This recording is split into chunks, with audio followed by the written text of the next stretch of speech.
Assalamualaikum warahmatullahi wabarakatuh. Perkenalkan, nama saya Deka Septian. Saya di sini akan sedikit menjelaskan materi tentang flowchart, enskripsi, dan deskripsi.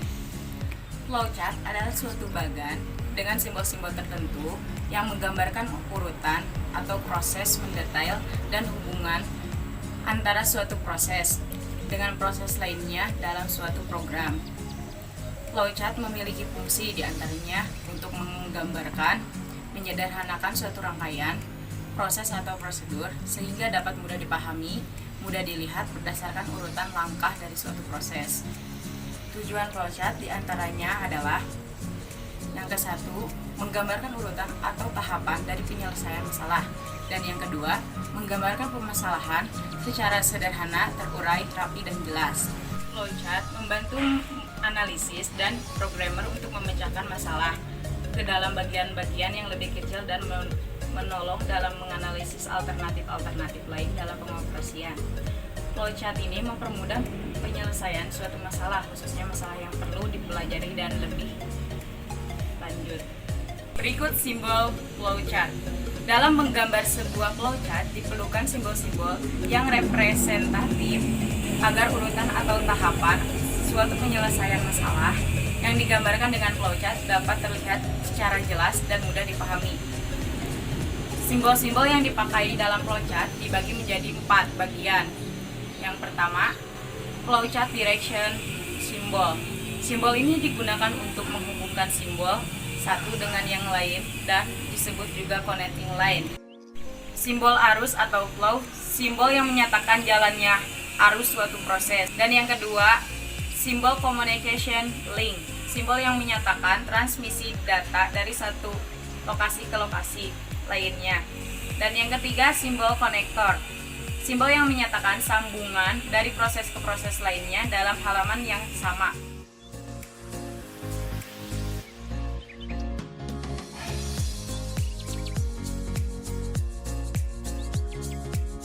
Jenis-jenis flowchart. Yang pertama, flowchart system. Flowchart system di sini digambarkan sebagai sebuah bagan yang berfungsi untuk menunjukkan di mana alur kerja dan proses yang sedang dikerjakan dalam suatu sistem secara keseluruhan.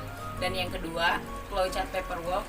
Untuk jenis flowchart yang satu ini memiliki fungsi untuk menelusuri suatu alur dari data yang sebelumnya telah ditulis melalui sebuah sistem. Yang ketiga, flowchart skematik. Flowchart jenis seperti ini juga berfungsi untuk menggambarkan suatu sistem. Hampir sama dengan flowchart system. Yang membuat berbeda adalah digunakannya simbol standar, gambaran komputer, peripheral, dan peralatan lain. Dan yang keempat, flowchart program. Merupakan bagan yang berfungsi untuk menjelaskan keterangan yang lebih rinci tentang langkah-langkah dari proses suatu program. Dan yang kelima adalah flowchart proses. Pada bagian ini biasanya digunakan untuk memecah dan menganalisis langkah-langkah yang akan dilakukan selanjutnya. Dan yang selanjutnya, algoritma enskripsi.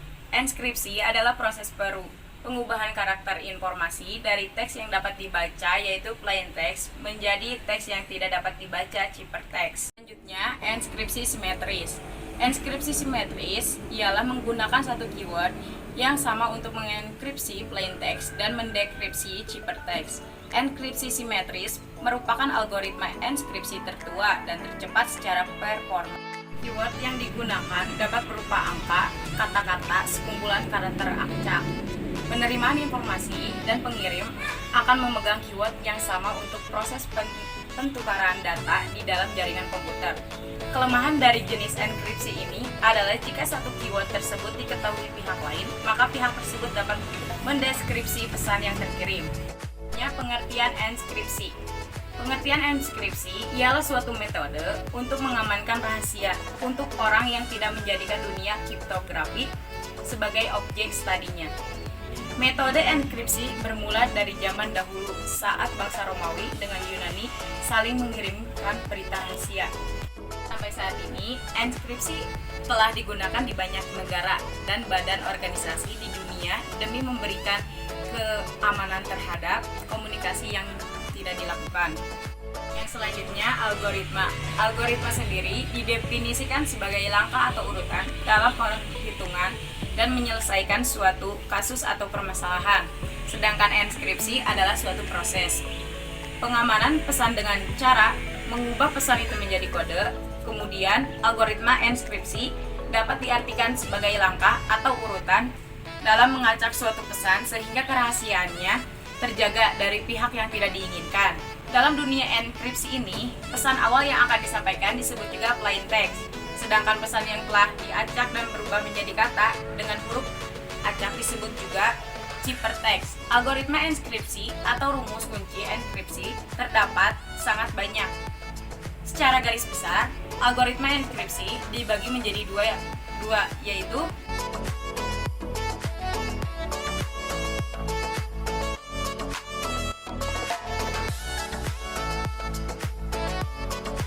untuk kunci algoritma yang simetris, maksudnya adalah rumus kunci yang sama untuk enskripsi sekaligus dekripsi pesan.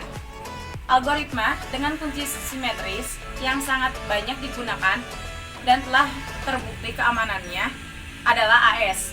Sementara itu, algoritma dengan kunci yang asimetris adalah penggunaan kunci yang berbeda dalam proses enkripsi dan deskripsi. Kunci publik atau public key untuk mengacak pesan menjadi kode. Kemudian, penerima menggunakan kunci pribadi atau privat key untuk mendekripsi pesan yang sudah diacak tersebut.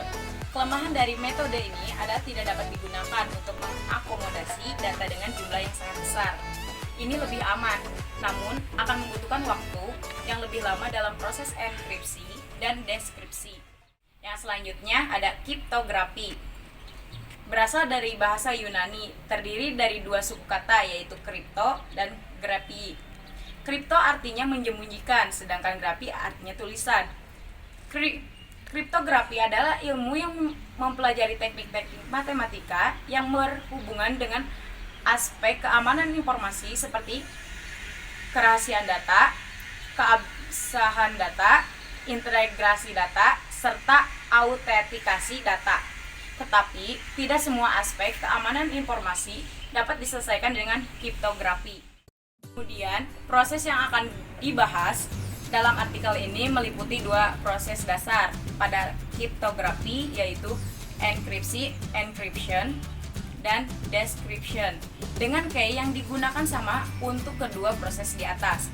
Berikut adalah ilustrasi 4 komponen dan 2 proses yang digunakan dalam teknik kriptografi.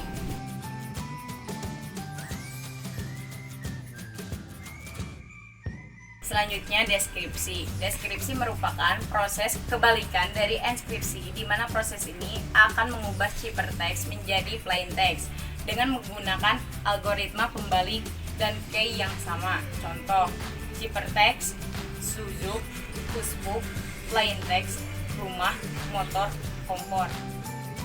Sekian pembahasan materi dari saya, kurang lebihnya mohon maaf. Wassalamualaikum warahmatullahi wabarakatuh.